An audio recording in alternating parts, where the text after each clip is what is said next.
আমার মা বোনদেরকে আমি পায়ে দুইটা বলে দিয়া যাই, মা তোমরা মনে করতেছো আল্লাহ বুঝি তোমরা ঠকাইছে?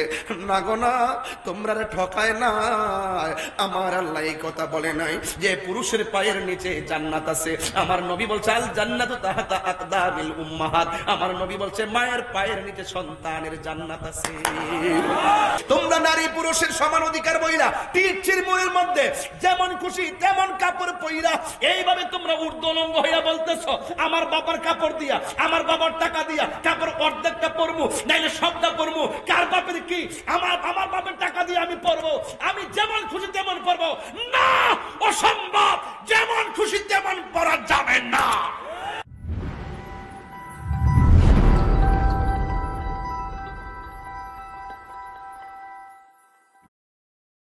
আমার নবী কি খুশি না বেজার? এরপরে আমার নবীরে আল্লাহ জান্নাত দেখাইলো, আমার নবীরে আল্লাহ জাহান্নাম দেখাইলো। জাহান্নামে যখন দেখতে গেল, যায়া দেখতেছে জাহান্নামের ভিতরে সবচেয়ে বেশিরভাগ হলো মহিলা আগুনে জ্বলতেছে। নবীরে প্রশ্ন করা হয়, ইয়া রাসূলুল্লাহ, পুরুষের চাইতে মহিলারা কেন বেশি দুজখে? আমার নবী বলে দুইটা কারণে মহিলারা বেশি দুজখে। এক নম্বর, মহিলারা শুকরিয়া আদায় করে না। দুই নম্বর, মহিলারা মিথ্যা কথা বলে বেশি। এখন নবীরে প্রশ্ন করা হয়, ইয়া রাসূলুল্লাহ, তাইলে মহিলারা জাহান্নামের আগুন থেকে বাঁচার উপায় কি? আমার নবী বলেন, মহিলারা যেন কৃপণতা না করে, বেশি বেশি যেন তারা দান করে। আরো বড় করে বলেন সুবহানাল্লাহ। এরপর আমার নবী দেখলেন কিছু কিছু মহিলাদেরকে মাথার চুলগুলা গাছের মধ্যে বাইন্দা, মাথার চুলগুলো এমন ভাবে জুটি বাইন্দা গাছের মধ্যে বাইন্দা রাখছে, পা গুলা নিচে ঝুলাইয়া রাখছে। রাখার পরে আমার নবী, আপনার নবী দেখতেছেন মাথার চুলগুলো বাঁধা আর পা গুলো নিচে ঝুলাইয়া রাখা হয়েছে। আমার নবী দেখতেছে কিছু কিছু মহিলাদের পা গুলা আকাশের মধ্যে ওই গাছের মধ্যে বাইন্দা রাখা আর মাথার চুলগুলো নিচের মধ্যে ঝুলাইয়া রাখতেছে। কিন্তু ইন দি মিন টাইমে আমার নবী আল্লাহর ডাক দিয়ে কই, আল্লাহ, ও আমার আল্লাহ, এই সমস্ত মহিলাগুলোকে আমার আল্লাহ ডাক দিয়ে কই, বন্ধু, এই সমস্ত মহিলারা হলো তারা যারা স্বামীর অনুমতি ছাড়া বাহিরে ঘোরাফেরা করেছে। এরপরে দুই নম্বর হলো, ও আল্লাহ, এরা কারা? যদি চুলগুলো গাছের মধ্যে বাইদা জমিনের এভাবে ঝুলাইয়া রাখা হয়েছে। আমার আল্লাহ ডাক দিয়ে কে, বন্ধু, এরা কারা চিনেন? এরা হলো দুনিয়ার যারা দুনিয়ার ভিতরে বেপরদায় চলাফেরা করেছে। এই জন্য আমার নবী বলেছেন, দায়ুস কোনদিন জান্নাতে যাবে না। নামাজ যেমন ফরজ, পর্দাও তেমন ফরজ। এই আজকে দেখলাম মাহফিলে হাজার হাজার মা বোনরা এসেছেন। আমার মা বোনদেরকে আমি পায়ে দুইটা বলে দিয়া যাই, মা তোমরা মনে করতেছো আল্লাহ বুঝি তোমরা ঠকাইছে? না গো না, তোমরা ঠকায় না। আমার আল্লাহ এই কথা বলে নাই যে পুরুষের পায়ের নিচে জান্নাত আছে। আমার নবী বলছে আল জান্নাতু তাহতা আকদামিল উম্মাহাত। আমার নবী বলছে মায়ের পায়ের নিচে সন্তানের জান্নাত আছে। তোমরা এমন দামি, পৃথিবীর মধ্যে সর্বপ্রথম দ্বীনের জন্য, হকের জন্য, ইসলামের জন্য একটা মহিলা জীবন দিয়েছে। ওই মহিলার নাম হলো হযরত সুমাইয়া। তোমরা এমন জাতি, স্বামীর বাড়ি থেকে তোমাদের হক আছে, স্ত্রী বাবার বাড়ি থেকে তোমাদের অধিকার আছে। তোমরা নারী পুরুষের সমান অধিকার বইলা তীর মুড়ের মধ্যে যেমন খুশি তেমন কাপড় পইরা এইভাবে তোমরা ঊর্ধ্বলঙ্গ হইয়া বলতেছো আমার বাবার কাপড় দিয়া, আমার বাবার টাকা দিয়া কাপড় অর্ধেকটা পরবো নাইলে সবটা পরবো। কার বাপের কি? আমার বাপের টাকা দিয়ে আমি পরবো, আমি যেমন খুশি তেমন পরবো না, অসম্ভব। যেমন খুশি তেমন পরা যাবে না। কথা বলেন ঠিক কিনা বলেন? যেমন খুশি তেমন পরা যাবে না। একটা কথা মনে রাখতে হবে, নামাজ যেমন ফরজ, পর্দা তেমন ফরজ। জিকির, নামাজ যেমন ফরজ, পর্দা তেমন ফরজ। দায়ুস কোনদিন জান্নাতে যাবে না। একটা কথা মনে রাখো, তোমার পেট যদি ভালো হয়, তোমার চরিত্র যদি ভালো হয়, তুমি যদি ভালো হও, তোমার সন্তান পেট থেকে বের হবে, আল্লাহর ওলি হয়ে বের হবে। কথা বলেন ঠিক কিনা বলেন? আল্লাহর ওলি হয়ে বের হবে। মা তোমার দাম অনেক বেশি, মা তোমার দাম অনেক বেশি। এই জন্য মা আপনাকে বলছি, আজকের সিরাজগঞ্জ মাহফিল থেকে ওয়াদা করে যান, সন্তান তাহিরি মতো বানাতে চান? আমার মাকে জীবনে দেখি না টেলিভিশন দেখছে, আমার মাকে জীবনে দেখি না মার্কেটে গিয়ে একটা কাপড় কিনছে, আমার মাকে জীবনে দেখি নাই রাস্তাঘাটে একটা কারণে রাস্তায় গেছে। গর্ব করি আর কি। আমি গুনাহগার, আমি পাপী, আমার মাকে নিয়ে আমি প্রাউড ফিল করি। এই মানুষটা 3 দিন না খেলেও বলবে না যে আমার ক্ষুধা লাগছে। বাপটা 10 মণ মাথায় ওজন নিলেও বলবে না যে আমি ব্যথা পাইছি। এই মানুষটি কখনো আপনার শত্রু হতে পারে না। ওই মা বাবার মনে কষ্ট দিয়া তাহিরির কাছে মুরিদ হইয়া আব্বা আব্বা করবা। আজকে আমার কাছে উপরে আসছে কিছু মুরিদ দিত আমার কাছে। আমি বলছি যে বাড়িতে যাইবা, জোশের ঠেলায় মুরিদ হবা না, কণ্ঠ দিককে পাগল হয়ে মুরিদ হইবা না, চরিত্র দেখে মুরিদ হইবা। বাড়িতে যাইবা, যাইয়া দেখবা আমার বাপকে আমি বাদ দেই কিনা। যদি বাদ দেওয়ার পরে তুমি বুঝো যে আমি আমার বাপ মাকে ভালো ব্যবহার করি, তাইলে তুমি আমার কাছে মুরিদ হও। আর তোমার বাপ মার কান দাইয়া আমার বাড়িতে গরু লয়ে যাবে ট্রাক দিয়া, তোমার মতন মুরিদ তাহিরি দরকার নাই। এবার পিরানি থাকলে থাকবো, না থাকলে নাই, আই ডোন্ট কেয়ার। এবার আমি কিচ্ছু মনে করি না। ইজ্জত দেওয়ার মালিক কে? আজকে এই ছেলে তোমাকে বলছি, তোমাকে বলছি, বাবা যে খাইছো দুপুর বেলায় ট্যাবলেট, যে তোমাকে বলছি ট্যাবলেট যে 3টা খাইছো, তোমার বাপের টাকা দেখাইছো, আমার কি? তুমি খাওয়ার সময় গেছে, আমার বাপের কি? তুমি খাওয়ার সময় তুমি মাতাল হয়ে ঘুরতেছো, আমার সমস্যা কি? তুমি সামাজিক মূল্য, তোমাকে বলছি, তোমার সামাজিক মূল্য তুমি হারাইছো, আমার বাপের কি? তোমার ইমান ধ্বংস করছে, আমার বাপের কি? তোমার মূল্যবান সময় নষ্ট করছে, আমার বাপের কি? হ্যাঁ, আমার বাপের অনেক কিছু আছে।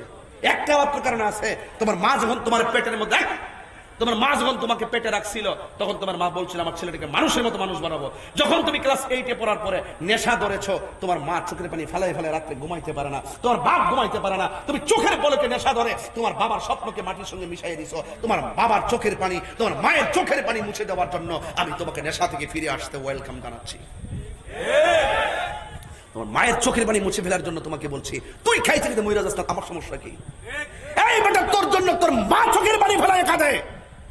আমি সেদিনও নারায়ণগঞ্জ জননেতা, আমার অত্যন্ত প্রিয় জননেতা AKM শামীম ওসমান সাহেবকে আমি সেই দিনে মাহফিলে আমি বলেছিলাম, একটা কথা বলছিলাম, শুধুমাত্র সেই মাহফিলে বলেছিলাম, শুধুমাত্র রাস্তাঘাটের এলাকার মাদক দললে চলবে না। যেখান থেকে গডফাদাররা রয়েছে, যেখান থেকে মাদক উৎপন্ন হয়, সেল হয়, সেই সমস্ত জায়গাগুলো শনাক্ত করে মাদককে দাফন করতে হবে। কথা পরিষ্কার কথা, আমার কথা। আজকে যুব সমাজ তোমরা ধ্বংস হয়ে যাচ্ছ এই মাদকের ছোবলে। ওয়াজ দিয়ে হবে কি? ওয়াজ শুনে লাভ হবে কি? আমাকে শুধুমাত্র ভালোবাসি বলে চলবে না। আজকে লক্ষ লক্ষ মানুষ চাতক পাখির মতো বসে আছেন, এটা সাধারণ কোনো বিষয় না, এটা নিঃসন্দেহে একান্ত ঐকান্তিক ভালোবাসার বহিঃপ্রকাশ। একটা কথাই বলবো, তুমি মানলে মানার মতো মানো, তুমি মানলে মানার মতো মানো, আল্লাহকে ডাকলে ডাকার মতো ডাকো। উদখুলু ফিস সিলমি কাফা, ইসলামে প্রবেশ করে তুমি পরিপূর্ণভাবে প্রবেশ করো। কথা বলেন ঠিক না বেঠিক? এজন্য আমি পরিষ্কার ভাষায় বলতে চাই, রাসূল জিজ্ঞেস করছেন, ও আল্লাহ, এরা কারা? নিজের আঙ্গুল দিয়ে নিজের চেহারার গোশত টাইনা টাইনা খাইতেছে, নিজের চামড়া নিজে খুলতেছে, নিজের গালের গোশতের টুকরা এইবার টাইনা খুলতেছে। রাসূল জিজ্ঞাসা, আল্লাহ এরা কারা? কয়রা হলে এক ভাই আরেক ভাইয়ের বদনাম করত। এই গীবতকার আসেনি? আসেনি? আর এক শ্রেণীর মানুষের গায়ের ভিতরে, আর এক শ্রেণীর মানুষের গায়ের ভিতরে আগুনের শিকল দিয়ে প্রেস দিবে, গোশতটা ছিঁড়া হাড্ডিটা পর্যন্ত কেটে যাবে আগুনের তাপে। রাসূল জিগায়, আল্লাহ এরা কারা? আল্লাহ বলছেন, বন্ধু, এরা হলো তারা যারা দুনিয়াতে মা বাপের মনে কষ্ট দিছে। আপনারা বলেন তো রে ভাই, আমি তাহিরিতে আমার বাবারে হারাইছি, আমার মতো আপনারা বাবা হারাইলে আমার মতো আপনারা কাঁদবেন। আল্লাহর কসম, সিরাজগঞ্জ যদি আসতাম আর যমুনা ব্রিজটা যদি পার হইতাম, আব্বা যদি বলতাম আব্বা সিরাজগঞ্জ যাবো, যমুনা ব্রিজটা পারিয়া, আব্বা বলতো যাও, খুব সুন্দর জায়গা, বগুড়া যাবো খুব সুন্দর জায়গা, রাজশাহী যাবো খুব সুন্দর জায়গা, দোয়া নিয়ে বের হতাম। আর আজকে আমি বাবাকে বলে আসতে পারি না, মাকে বলে আসি। কি সুন্দর ছিল আমার মা, শুধু আমার টেনশনে একদম শুকাই গেছে। জিজ্ঞেস করলাম, কোনো এক সময় 5 ছেলের 5 ভাই 6 বোন একসাথে লেখাপড়া করলাম, চললাম, আপনার শরীর তো অনেক সুন্দর ছিল, এখন এরকম হয়েছেন কেন লাগা? এখন তো কোনো কিছুর অভাব নাই। মা বলছে যে মা হইলে বুঝতি কেন এরকম হয়েছে। তুই দেখোস বাইরে বাইরে, আমার মনটা, শরীরটা থাকে ঘরে, আমার মনটা পড়ে থাকে বাহিরে। কথা কোন ঠিক না বেঠিক? সেই বাবাকে এখন আর দেখি না। এই জন্য মাঝে মাঝে এই মুহূর্তে আমার বাবার কথা মনে হইলো, ওই যে রসুল মেরাজে দেখছে আপনার মনে যারা কষ্ট দেয় তাদের শরীরের মধ্যে আগুনের শিকল দিয়ে তাদেরকে পুরাইতেছে, শাস্তি দিতেছে। তো আজকের ওয়াজ অন্তত পক্ষে আগামী শুক্রবারে প্রত্যেকের বাপ মার কবরটারে যায় জিয়ারত করবেন। জিয়ারত করা যায় আছে না নাই? আর আছে না নাই? আজকে অনেকে আছে জিয়ারত মানে না, এগুলো করবেন না। রাসূল বলছে আমি জিয়ারত করতে নিষেধ করতাম, এখন তোমাদেরকে অনুমতি দিলাম জিয়ারত করো। জিয়ারত করলে দিল নরম হয়, আখিরাতের কথা স্মরণ হয়। কথা বলেন ঠিক না বেঠিক? এই যে আমার বাবার কথা মনে হয়েছে, গজলটা কি বলবো? বাবা গো বাবা, বাবা গো বাবা, বাবা তুমি কেমন আছো ছোট মাটির ঘরে, তোমার কথারি দই মাঝে পড়ছে বারে বারে। বাবা গো বাবা, বাবা গো বাবা, কত আদর কত স্নেহ তোমার কাছে পেলাম, সব কিছু হারিয়ে আজকে নিঃস্ব হয়ে গেলাম। কত আদর কত স্নেহ তোমার কাছে পেলাম, সব কিছু হারিয়ে আজকে নিঃস্ব হয়ে গেলাম। ভালোবাসি তোমায় বাবা, বুকুটা যে যাইছি রে, ভালোবাসি তোমায় বাবা, বুকুটা যে যাইছি রে, তোমার কথার হৃদয় মাঝে পড়ছে বারে বারে। বাবা গো বাবা, বাবা গো বাবা, বাবা গো বাবা, বাবা গো বাবা, বাবা তুমি কেমন আছো ছোট মাটির ঘরে, তোমার কথারি দই মাঝে পড়ছে বারে বারে। বাবা তুমি কেমন আছো ছোট মাটির ঘরে, তোমার কথারি দই মাঝে পড়ছে বারে বারে। বাবা গো বাবা, বাবা গো বাবা। আল্লাহু আকবার বলবেন না? এই জন্য যুবক ভাইরা, ওই বাবা মার মনে কখনো কষ্ট দেওয়া যাবে। আজকে মেরাজ আমি বলছিলাম যে মেরাজ এমন একটা ঘটনা, একটা পরিপূর্ণতা। এক নম্বর হলো 5 ওয়াক্ত নামাজ, রসুল মেরাজ থেকে গিয়ে আমাদের জন্য উপহার নিয়ে এসেছেন। 2 নম্বর হলো বেপর্দা নারীদের স্বরূপ উন্মোচন করা হয়েছে, রসুল এসে সতর্কবাণী করে দিয়েছেন, ইন্না আরসালনাকা শাহিদা ওয়া মুবাশশিরা ওয়া নাযীরা। হ্যাঁ, নাযীরা ওয়া দাঈয়ান ইলাল্লাহি বিইজনিহি ওয়া সিরাজাম মুনিরা। এ যুবক ভাইরা আমার, রাসূল বলেছেন তোমরা পর্দা করো, রাসূল বলেছেন নামাজ পড়ো, রাসূল বলেছেন কখনো গীবত করো না। আল্লাহ নিজেও বলেছেন ওয়ালা তাজাসসু ওয়ালা ইয়াগতাব বা'দুকুম বা'দা, খবরদার গোয়েন্দাগিরি করো না, একজন আরেকজনের বিরুদ্ধে গীবত করো না। গীবত হলো অত্যন্ত বড় গুনাহ, গীবত করলে গুনাহ আমলগুলো ধ্বংস হয়ে যায়। মনে রেখো, একজন আরেকজনের গীবত করলে আপনার নিজের মাথায় নিজে কোরাল মারলেন। কথা বলেন ঠিক না বেঠিক?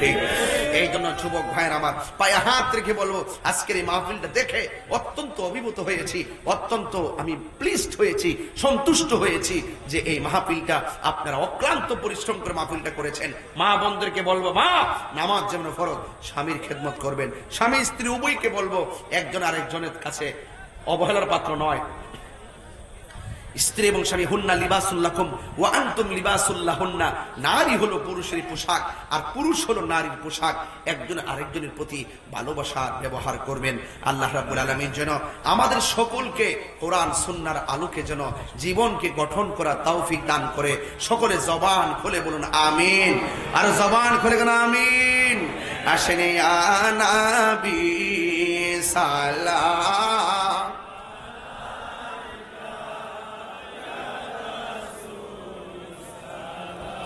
টাকা আসো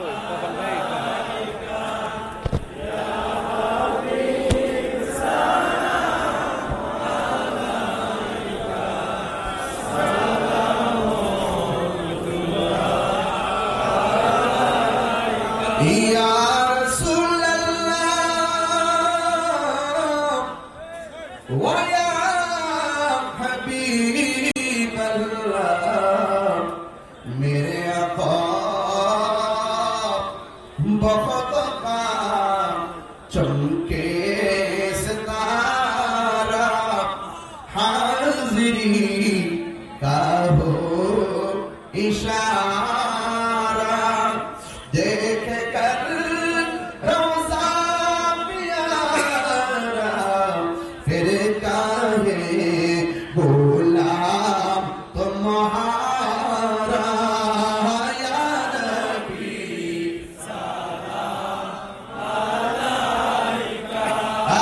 या रसूल सलाम आया हबीब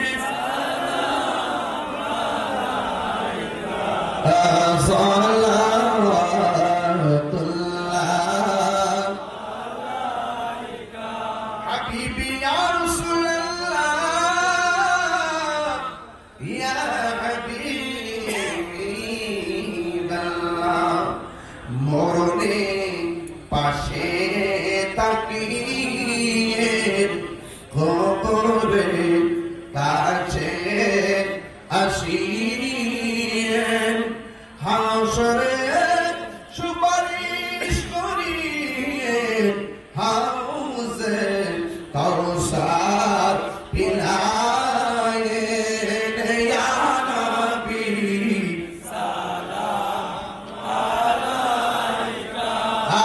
يا رسول سلام عليك يا حبيب سلام عليك صلوات الله عليك بلغ العلا بكماله كشف الدجى بجماله حسنت جميع خصاله صلى عليه وآله اللهم صل وسلم وبارك عليه সকলে বলি আলহামদুলিল্লাহ।